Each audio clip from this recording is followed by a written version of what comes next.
Hey guys, Jeff, and welcome to today's video. So today we are going to be talking about this thing. This is a Chinese Fender Stratocaster that I bought a few months back. And today I thought I'd kind of explain the reasoning behind this, kind of show you what we're going to do with it. So originally the idea was I wanted to build a parts caster. And one of the key features of that parts caster was going to be that it was going to be a pink body. And I started looking at bodies and I really couldn't find a supplier that could sell me a pink Strat body for a decent price. The only decent price I found was on AliExpress for the full fake guitar. So my original idea was that most likely the entirety of this guitar would be junk. The neck would be junk, the tuners would be junk, the pickups would be junk, the hardware, everything would be junk, but the body would probably be kind of good. So I decided what I would do is buy the whole guitar, use the body, and salvage whatever else would be salvageable on the guitar. I didn't have much expectations. Anyway, this was $149 US shipped to my door, which is less than a Warmoth body painted in pink. So I figured either way I would come out on top. And when I got the guitar, I realized that a lot of it is actually quite decent. The neck is surprisingly stable. Tuners are shit, but that's sort of to be expected, and they're still kind of staying in tune. The nut obviously is total shit, but then again, that's true of almost any guitar, unless it's equipped with a Graphtec nut. The frets aren't too bad.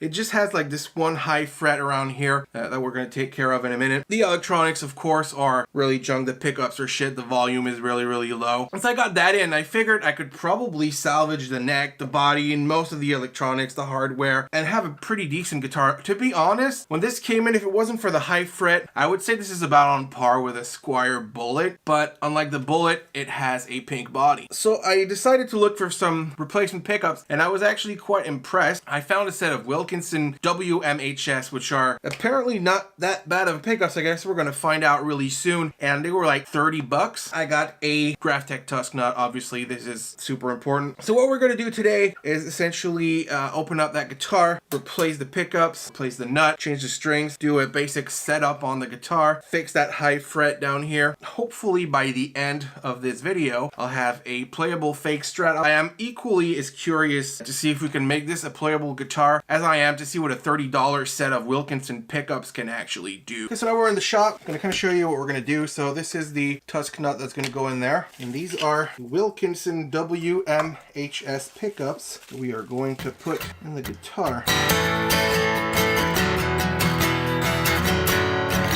I actually made sure that a truss rod works, and it does, so.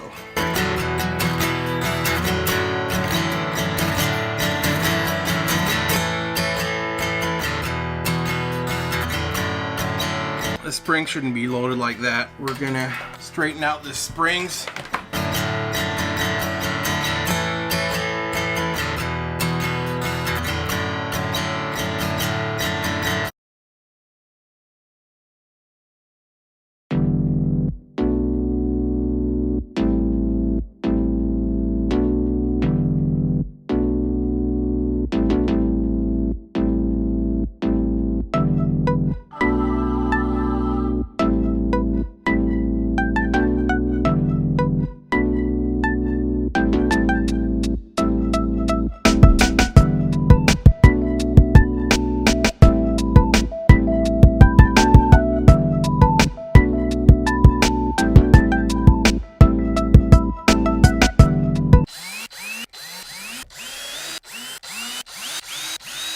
Alright, now let's take care of the nut situation.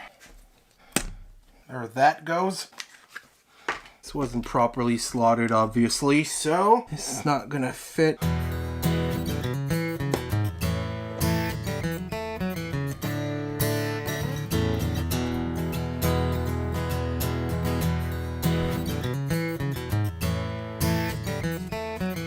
Going to need to be sanded down, so while that cures a little bit, I'm going to address the high fret. To assess a high fret, you need something like this. Just straight. You basically just rock it up of 3 frets. And if you have a high fret, it's gonna rock like this. So this here side of the fret is just a little too high. That's still a little high. Better. Now, since I don't have a crowning file, this little file here kind of reform the crown. And that's not rocking anymore. just like that. This fixed. I'm gonna restring the guitar.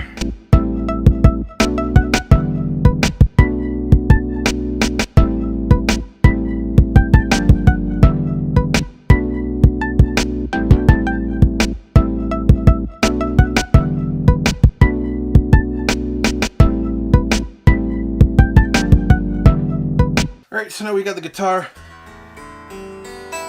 approximately in tune. This is just important so we have general idea of tension here. What we're going to do now is check a few things. Nut height is good. One of the reasons why I wanted to change that nut was because the original nut was a little too low, so the strings were buzzing on the first fret. Intonation should be pretty close. Neck relief looks to be pretty on point. One way I like to check it is a capo on the first fret, fret the last fret. I use the packet of strings, fold it in half, and check at the 8th fret. Looks like we have just about the thickness of this packet of strings folded in half, which is about the relief that I like to have. In no way a scientific measurement, but better than nothing. I noticed when I plugged it in that it could do with being a little louder. All of that appears to be good. We're gonna check the string action with the 15th fret. Just put a quarter there. I feel like that could be raised ever so slightly.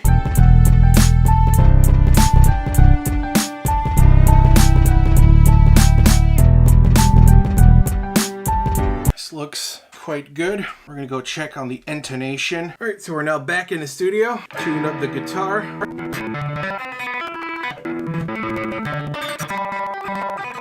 It looks like the guitar is going to need to have the D and E strings raised just a little bit. All right, let's recheck the intonation one last time. And the G's a little flat.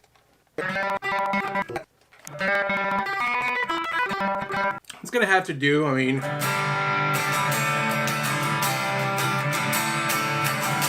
All right, so it's pretty much set up now and it seems to be playing pretty good. So now what I'm going to do is re-record clips so we can A-B the fuck out of it.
I didn't do all the positions on the Chinese pickups because I figured this would get pretty long, but I'm just going to do a quick run of all the positions.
And this is it, guys, just like that for about $40-ish of parts on a $149 guitar. I got something that sounds, I think, about as good as a Squier of some description. It looks irredeemably pink, so that was really the old objective. The neck is fine, the body is fine, now the electronics are fine. It's a giggable guitar, so I think I'm probably just gonna leave it at that. So anyway, that's been it for me, guys. Hope you enjoyed the video, and I will catch you Sunday for my next music video. Peace, guys.